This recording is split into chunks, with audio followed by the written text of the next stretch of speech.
Good afternoon. It's Tuesday, the 19th September 2017, just after 1 o'clock. Welcome to UK Column News. I'm your host, Brian Gerrish. With me in the studio, Mike Robinson. The sun is shining in Plymouth, England, which is always a good start, but we're going overseas. Well, we're going to go straight into the Rohingya crisis, and of course, what we're seeing throughout the mainstream media, a lot of emotive images and so on.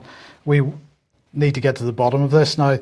The situation hitting the headlines over the last few weeks, and what's interested me about this, Brian, has been the sort of one-sided reporting, the sudden media and political attacks on, well, Britain's darling of the Far East, Aung San Suu Kyi, and I'm wondering why. Could it be that she's gone off script? Of course, she's not at the UN General Assembly this week, but there are Burmese representatives there, and Boris Johnson was there. He met with a couple of them. Here he is. To urge an end to the violence. So this is on the margins of the United Nations General Assembly. And he brought together the National Security Advisor for Burma, the Deputy Foreign Minister for Burma, and also ministers from Bangladesh, Indonesia, Turkey, Australia, Canada, Sweden, Denmark, and also Nikki Haley, who's the United States Ambassador to the UN Security Council. He's calling for an end to the violence against the Rohingya, and I wonder why.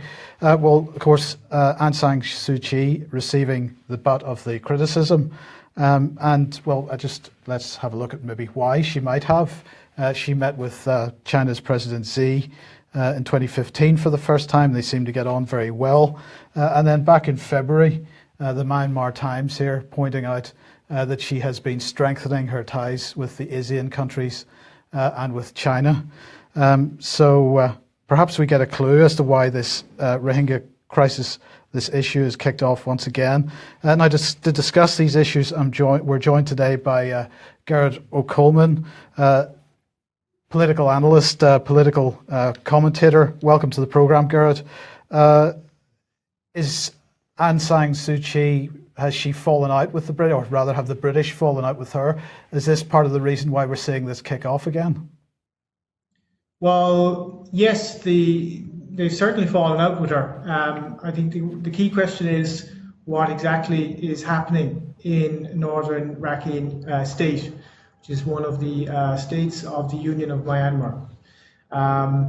The Western media and the human rights groups which are linked to the US State Department, I'm talking about Human Rights Watch and Amnesty International in particular, have accused the Burmese military of committing genocide. They are being accused of setting fire to villages, and by all accounts in the Western media, it seems to be the Burmese military who are committing mass murder.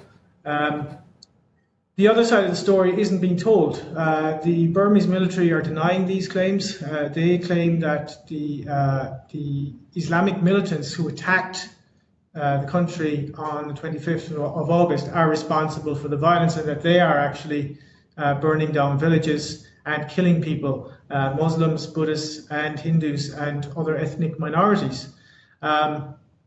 The Asian Human Rights Centre has accused the UN of unlawful bias in their reporting on this. They have issued a statement asking for the special rapporteur from the United Nations to be fired, Professor Lee, and Professor Yang Lee, sorry. This has not been reported in the Western press either, the fact that there is another side to this story. There's significant evidence to back up the claims that the jihadists are actually setting fire to villages.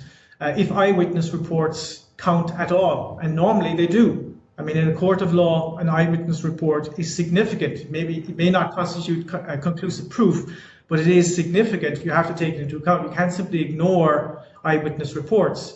The media are simply ignoring all of the eyewitness reports. I saw one report by the BBC where they were allowed work in Burma. They were, of course, accompanied by the authorities and so on. They were complaining about that. But then they just ignored the evidence presented to them by victims of the Rohingya militant violence. They simply ignored it.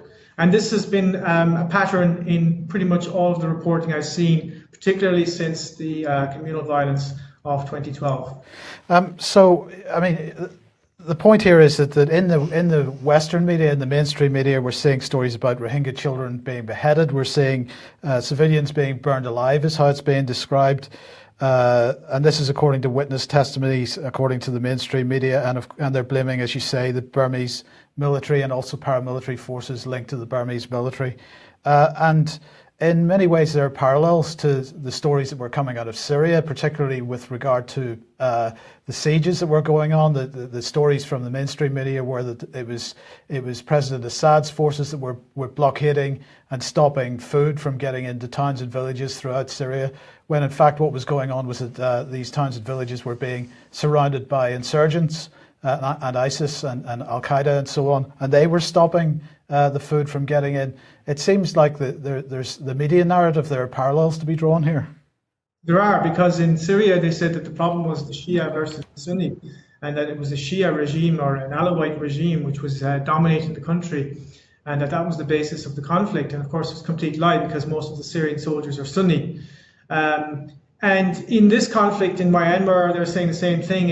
They're saying that it's between Muslims and Buddhists. And it isn't at all, because the Muslim organization, the all-religious organization of Islam in the country, have condemned the Rohingya terrorism and have made a statement in support of the military. They support the government. It should also be stated that half of the Muslim villages in the North Rakhine province haven't been affected by the violence.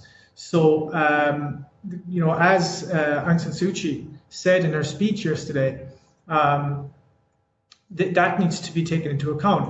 How come only certain amount of villages are affected, and how come it's not the entire Muslim community in Myanmar and in Rakhine? So that's another misrepresentation. Aung San Suu Kyi has described the media campaign here, or the behavior of the media, as an iceberg of misinformation, and I think that's true. As I say, the other accounts have not been taken into consideration. The modus operandi of Al Qaeda terrorists, the type of people we've seen in Syria, is to commit crimes and blame the crimes on the enemy. And they usually use children, because if you can murder a group of children, film it and put it online and say that the dictator or the regime you're targeting did it, it usually has a deep emotional impact on the public. Public will not, have the requisite knowledge to actually evaluate the information. They will simply see a child and then react emotionally. And that is a key feature of contemporary war propaganda. And the stories about the military throwing babies into fires and so on, they could be true. I have yet to see evidence that shows that, however. There is no evidence whatsoever for any of the claims. But it is fair to say that the Burmese military, because this has been going on, this issue with the Rohingya has been going on for decades. And I mean, I think the first Rohingya migration took place in 1978. There were a couple in the 1990s. And over the years, in fact, this has pushed the Rohingya into the arms of Saudi Arabia, and Saudi Arabia has been pushing money back in their direction. And in many cases, Rohingya have been finding themselves drawn into Wahhabist ideology. So this has been going on for a long time, and it is fair to say, isn't it, that the Burmese military don't like these people? I'm not so sure if that's an accurate description, because first of all, the term Rohingya doesn't really make any sense. There is no ethnic group called Rohingya. These are Bengalis, Bengali Muslims who are living in Rakhine State in Myanmar, and their citizen status is the problem. There's a 1982 citizenship law in the country, and it's very difficult for the state to actually resolve this crisis for a number of reasons. It's extremely complex. First of all, the state doesn't recognize Rohingya as an ethnic group. And I think that's the correct position, because it's not an ethnic group. They are mostly Chittagonian speakers, which is a dialect of Bengali. They're Bengalis. They come from originally from Bangladesh. And so it is unfair. simply inaccurate to call them Rohingya. The term Rohingya was never really used. It has only become a term used by the lobbying groups in the last 10 years, and particularly since 2012. So that's something that the government doesn't recognize, and there's a lot of historians, and not just Burmese historians, but Western historians, who said the same thing, that this is nonsense. There's no such thing as a Rohingya. So the question is, who are they, and how do we resolve the crisis? There's no simple solution to that, because many of the migrants who came into the country left after the 1971 Bangladesh War of Independence, and were people that had sided with the Pakistanis in that, with West Pakistan, and are considered by the more secular authorities in Bangladesh as a threat, as a security threat, because of the influence of this Wahhabi ideology. So certainly the Burmese authorities historically are to blame for mismanagement of the crisis, but they shouldn't be given, and perhaps brutality. I mean, I'm not denying that at all, brutality of the military. But it's unfair to blame them for this entire crisis. It really is an intractable problem, and it will involve cooperation with many neighbouring states, in particular Bangladesh, but also India, in order to come up with a solution to this crisis. Now, Boris Johnson has already said that the Foreign Office and the Department for International Development are going to start pumping millions of pounds into this problem. Do you think that's a positive development, or is this the first signs of a Syria-style intervention here? It's more like Kosovo, because it's a similar. I think the long-term aim is Kosovization. The Union of Myanmar is a fragile state. It's got over 160 different ethnicities. It's got it has major insurgencies. I mean, this Rohingya crisis is very small in comparison to the other ethnic insurgencies the state has faced, and we don't hear much about them. The fact that the British and the Americans are now pumping more money into it means that we'll see an escalation of the crisis, and you'll see an escalation of calls for some kind of intervention. I think they will call for safe zones. That will be completely unacceptable. But if they can push the Islamist insurgency in the country, in other words, train more jihadists, send jihadists to the country. We're already seeing the beginning of that, where jihadists are being sent to the country. That may be already planned by the British, because we must remember that in 2009, the final stages of the planning for the war against Syria were being made in London, and that was confirmed by the former French foreign minister, because he met them, and he revealed that on French television, that the British government was planning to send in jihadists into Syria to take over the country. So that may be on the cards here, because a lot of the Islamist leaders are in London, and the Prime Minister of Bangladesh accused the British government of not doing enough to crack down on them recently. And I should also say that that government is going to have a very important general election next year, and the West does not want Bangladesh, the Awami League government. They supported the opposition, which is the Bangladeshi Nationalist Party. The Bangladeshi Nationalist Party, BNP, met with the leaders of Likud from Israel recently. So it's quite comical, and to hear people talking about some kind of a Zionist conspiracy against the Rohingya, when the Rohingya issue and the Rohingya narrative has actually been written by some organizations which are extremely Zionist in nature. I've already mentioned the Lowenstein International Rights Center of Yale University. They actually came up with the legalese to claim that genocide was being committed. And Lowenstein, if you look at his career, was an arch Israeli activist in the Carter administration. So this is there's a lot of the reporting, both within the mainstream and the alternative media, has been quite simplistic and misleading in this crisis, which is far more complex, multifaceted than people believe. Okay, well, look, just to end this section, then you did mention that Aung San Suu Kyi has made a speech about this. She said, "I'm aware of the fact that the world's attention is focused on the situation in Rakhine State. As a responsible member of the Community of Nations, Myanmar does not fear international scrutiny." She said there have been allegations and counter-allegations. We have to make sure those allegations are based on solid evidence before we take action. And she said that she made the point that there's been no conflict since the 5th of September, that there have been no clearance operations. And just as a final point, it did sound like she was already making noises to permit some people to come back to the country and they would be given protection when they arrive back. Well, there's a verification process that they have in Myanmar. I haven't studied that verification process yet. I don't know what the criteria exactly are. How are they going to verify whether somebody qualifies as a Burmese citizen or not? But she has said that certain Islamist leaders are telling the communities not to cooperate with the Burmese authorities in the verification process. I don't think it's fair to say to any nation state that you have to accept everybody who arrives at your doorstep as a citizen. I don't think people who suddenly arrive in Britain or France get a passport. That's not realistic. So obviously you have to have some kind of verification process. And I think the media should focus in more on that. What exactly is it? And is it fair?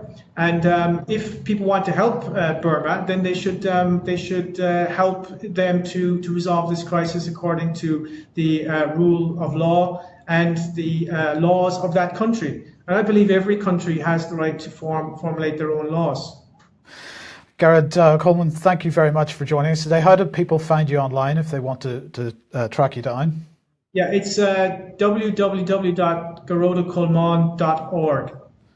Okay. So www.garodacolman.org. And I have another article coming out today or tomorrow, so I'm covering this a lot at the moment because it is a very important issue, and it could develop into another Syria or another Kosovo, and that would be tragic for everybody. Absolutely. Garrett, thank you very much for joining us, and hopefully we'll speak again soon. Okay, let's move on. Little bit of an ad break here. Just a reminder that on Wednesday this week, the UK Column meeting in the George in Plimpton, 7:30 p.m. if anybody wants to attend. And Brian, you're speaking at the AV 8.1, and actually Patrick Henningsen, who'll be joining us in a few minutes, is speaking at AV 8.1 as well on Sunday the 8th of October, 11 to 6 p.m. and that's in the Connaught Rooms in London. And then finally, to remind people that the next Media on Trial event is taking place. That's being run by Froome Stop War. It's taking place on Thursday, the 19th of October, in the Bloomsbury Central Baptist Church. And that's in Shaftesbury Avenue in London, and that begins at 7 p.m. John Pilger, Peter Ford, Patrick Henningsen, Vanessa Beeley, Piers Robinson, Robert Stewart, Tim Hayward speaking. Proves undoubtedly be an excellent event. Excellent event, and badly needed, of course. Absolutely.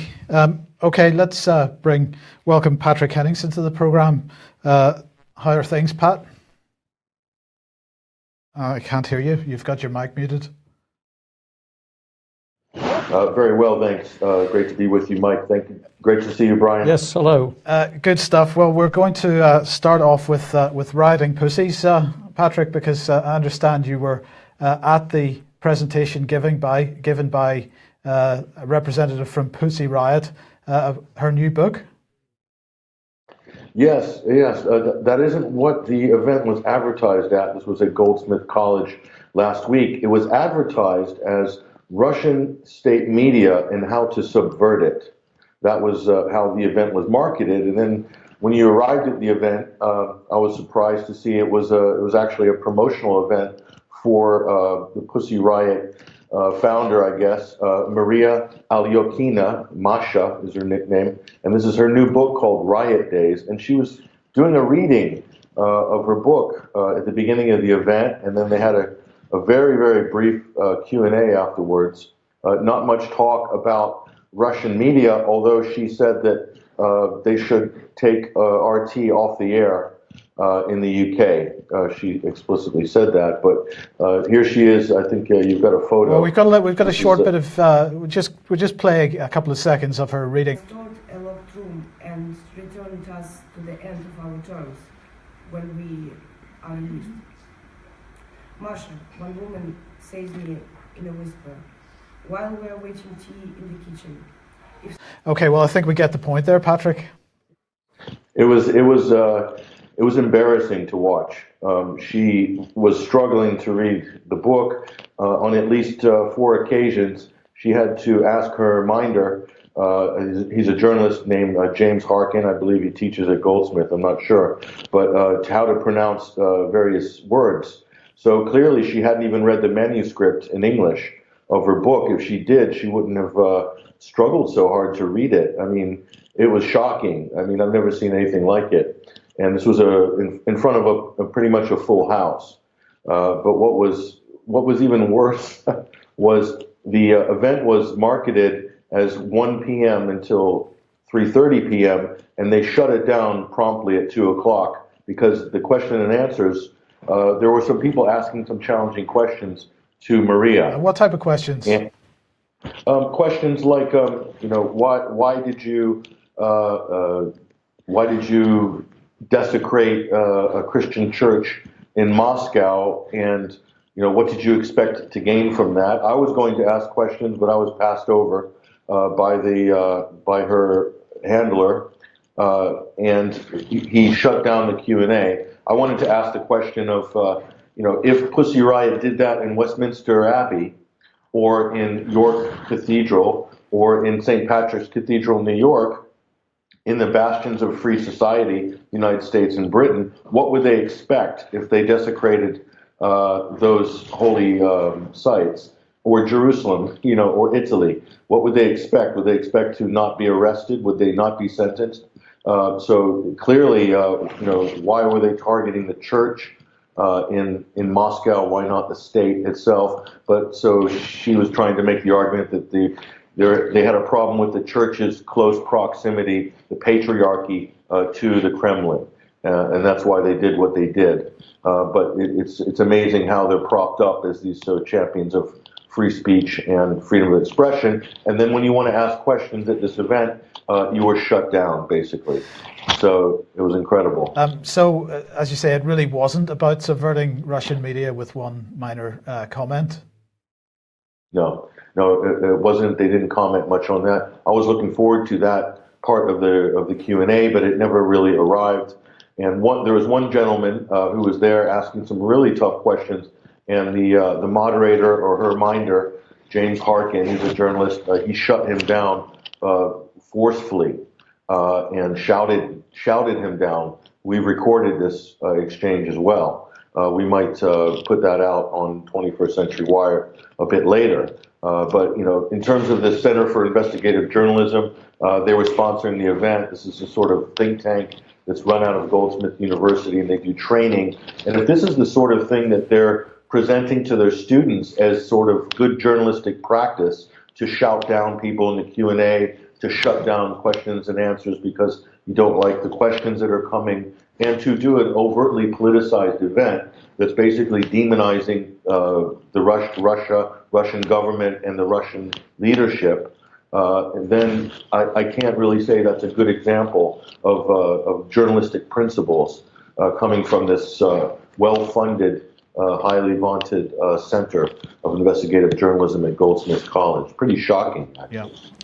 Yeah. Patrick, very interesting report. I was fascinated while you were taking us through that, because at the back of my mind, I remember the college having an input into those early days of Common Purpose attempting to take control or trying to stir up angst for the government to take control of the media in this country. And it was a cell within Goldsmith University that was actually working alongside the Media Standards Trust. There was Hacked Off involved with this as well. And what they were doing, of course, was use the expression, stirring up angst against the press and the media in this country to help bring in this Lord Leveson inquiry, And of course, we've seen very clearly what he's been trying to do, which is to get further government control on the press. So astounding hypocrisy that Goldsmith should host Pussy Riot and be pointing a finger at the Russians, while behind the scenes they themselves have been working to help close down press freedom in UK. Yeah, the whole purpose of the event is to kind of influence students to think negatively about Russia, about the Russian state, about RT, the Russian English language global media network, and then to sort of lionize and elevate the profile of this so-called band. I haven't heard any of their music. I don't know anybody who actually has, called Pussy Riot, who rose to prominence by doing a YouTube video desecrating a sacred Christian cathedral in Moscow. So that's, the long and the short of what this event was, and then promoting her book. So they get paid a lot of money to go around in speaking engagements, and this is how the money is laundered to keep this cause going, through these book tours and speaking engagements, and it's foundation-funded money coming through foundations and trusts through the Center for Investigative Journalism, and then they're sponsoring this event, paying them large sums of money to go around and really propagandize on behalf of George Soros. And that's that area of interest, the Open Society Institute and so forth. Pussy Riot, very close to the Soros family. You can see in Society magazines them partying at Alex Soros's house in the Hamptons in Long Island, there with other millionaires and billionaires. So, and the Clinton Foundation, that sort of set as well, that liberal set in America is also championing this cause of Pussy Riot. So the thing is, in my opinion, it's a fraud from beginning to end. And watching her, she couldn't even read her own book. And it was so embarrassing. I would have pulled the plug if I was the organizer when I found out that she couldn't actually read, or she hadn't even read her own manuscript. And then she's stumbling through it for a painful half hour in front of a full house. It was shocking. And she did keep her clothes on, presumably. Thank God for that. Okay, well, look, we gotta move on quickly. Financial news now. Last week, we pointed out that the Bank of England is pushing hard on its new educational website, Knowledge Bank. It's been going for a number of months now. One of the articles it's been pushing in the last week or so is telling us how well the bank is doing at protecting us all from the next big financial crash. Nothing to worry about, they say. Quote, various reforms have taken place. The video below summarises these changes. From the amount of capital banks need to have to new rules on bankers' pay. While there's much more work to be done, the video argues that the global financial system is today safer, simpler and fairer than it was a decade ago. So that's fantastic news. But as we pointed out just last week, the Adam Smith Institute had released a report saying, well, no, actually, it's not the case. The stress tests, which the Bank of England are promoting so hard, are about as well. This is the quote from the Adam Smith Institute. They're about as useful as a cancer test that cannot detect cancer. The quote goes on to say, they seek to demonstrate a financial resilience on the part of UK banks that simply isn't there. It's disturbing that 10 years on from Northern Rock, the best measure of leverage based on market values indicate that UK banks are even more leveraged than they were then. The biggest risk to the UK banking system now is the Bank of England's own complacency. That's true. Well, this report has now been followed up by two more reports. The first from Deutsche Bank here. Asset prices globally are the most elevated in history. Talking about stock market prices, this is what they had to say. Stock prices are certainly stretched relative to nominal GDP throughout history. We have seen more expensive prices, but they are approaching the peaks of 2000 and 2007, and they're in line with the most stretched valuations from the 1930s on this metric, and higher than the 1929 crash point. And they went on to highlight that they're concerned about a number of issues, including the fact that central banks might unwind quantitative easing, that the central banks only have what they describe as dangerous weapons left in the policy armory. They say that there'll be even more quantitative easing, quite possibly, and even longer negative interest rates. So that's a danger too, that there could be a crisis in Italy, there could be a crisis in China, there could be a crisis in Japan. They say that global trade imbalances could cause a crisis. They say that Brexit is going to be messy, and they're concerned that illiquid markets will stop functioning properly. So it's all positive stuff there from Deutsche Bank. And then the Bank for International Settlements has released its quarterly review, and it is particularly concerned about what it describes as zombie companies.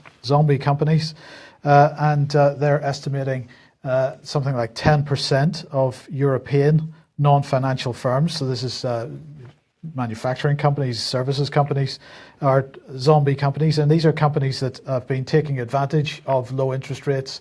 In fact, have got themselves into the point where they require to borrow money on the low interest rates, and as soon as interest rates start to go up, basically they are going to start defaulting on the money that they've borrowed and that they need to continue to borrow.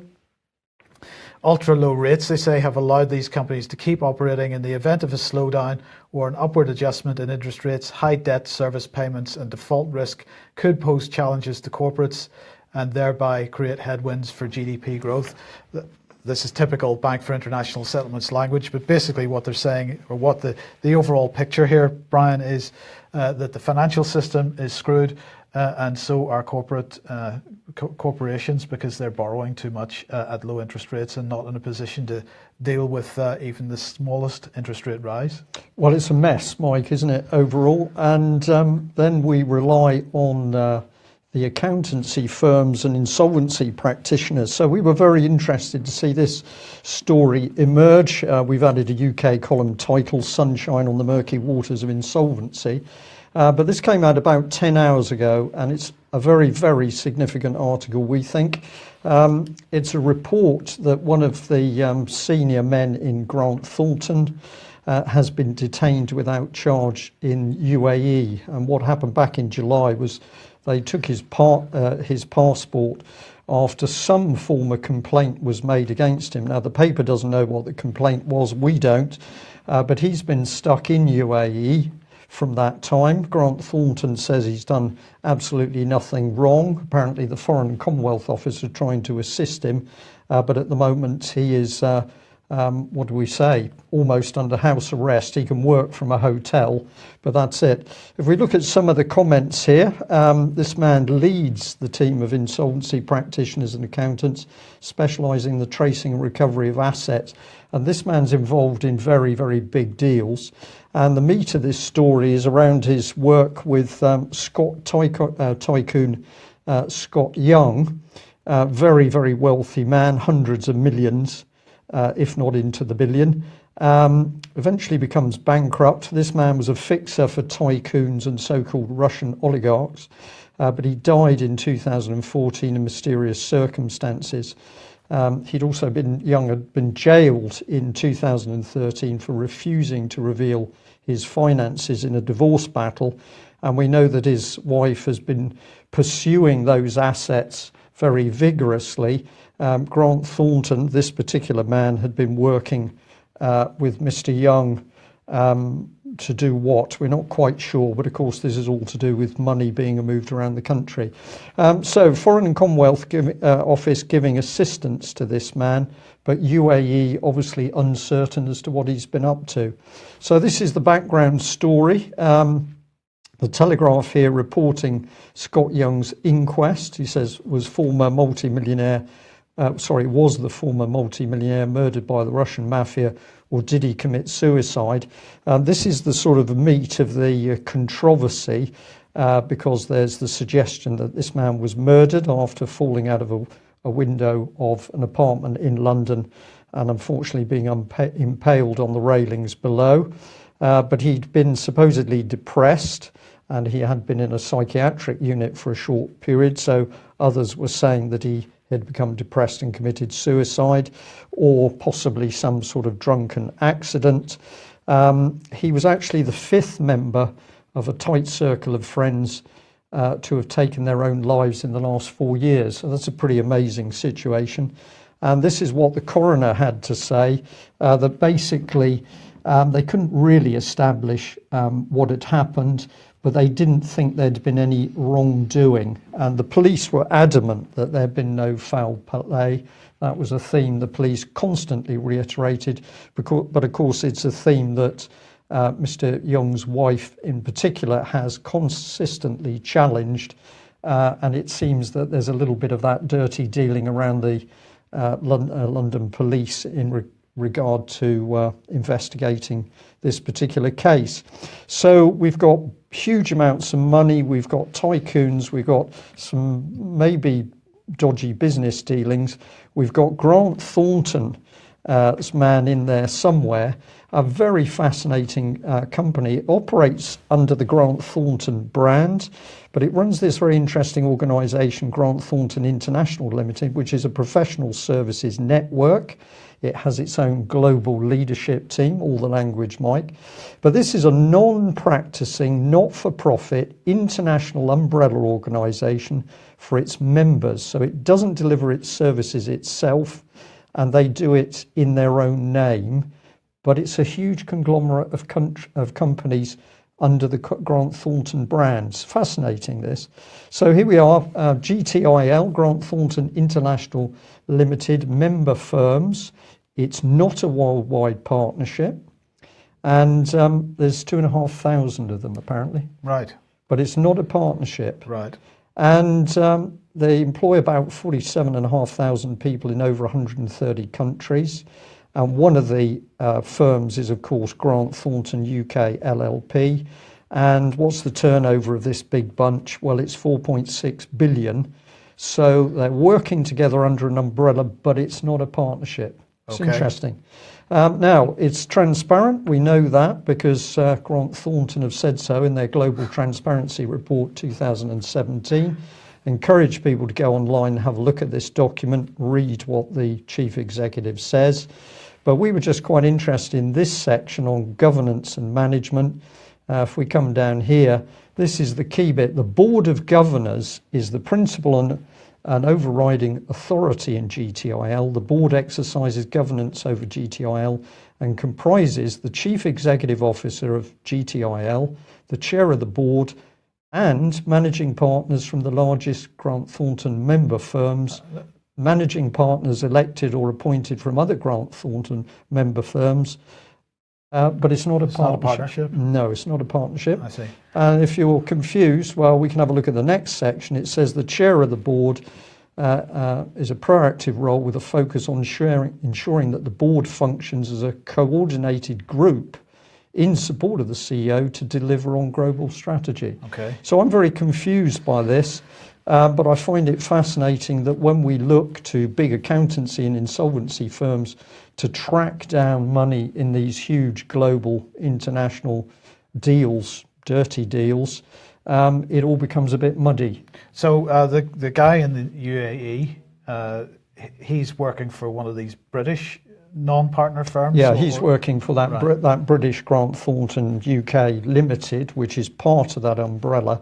But the key point is he was acting as insolvency practitioner, helping Mr. Young, who dies under extremely mysterious circumstances. And of course, one of the accusations of Mr. Young's wife is that he hid assets from her in the divorce proceedings, millions of pounds worth of assets, and there has been a criminal conspiracy through the agencies, through insolvency in the courts, in order to defraud her. That has not yet been proved, but that's the accusation made. Okay, so we'll keep an eye on that one then. Okay, let's come to, well, Middle East, but British politics here, because as The Independent and a number of others have reported, the Labour Party has decided to ban Saudi Arabia and Sudan from its party conference, from the fringes of the party conference. As a result, the League of Arab States has cancelled the reception. They normally hold a reception of dinner and drinks for Labour Party members at the conference. And apparently this is because Jeremy Corbyn has decided that really enough is enough with regard to Yemen, and he doesn't want Saudi Arabia anywhere near the Labour Party conference. He's been calling for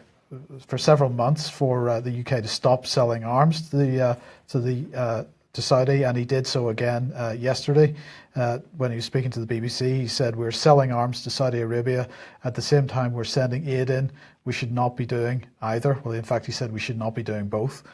So maybe he thinks we should do one or the other, but I think we shouldn't be doing either. So that's an interesting development. But Patrick, perhaps an even more interesting development is this. Times of Israel reporting the first time in history that the US has now established a permanent military base in Israel.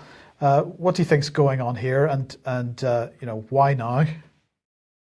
This is an extraordinary story, and you can tell how significant it is by the lack of mainstream media attention it's getting.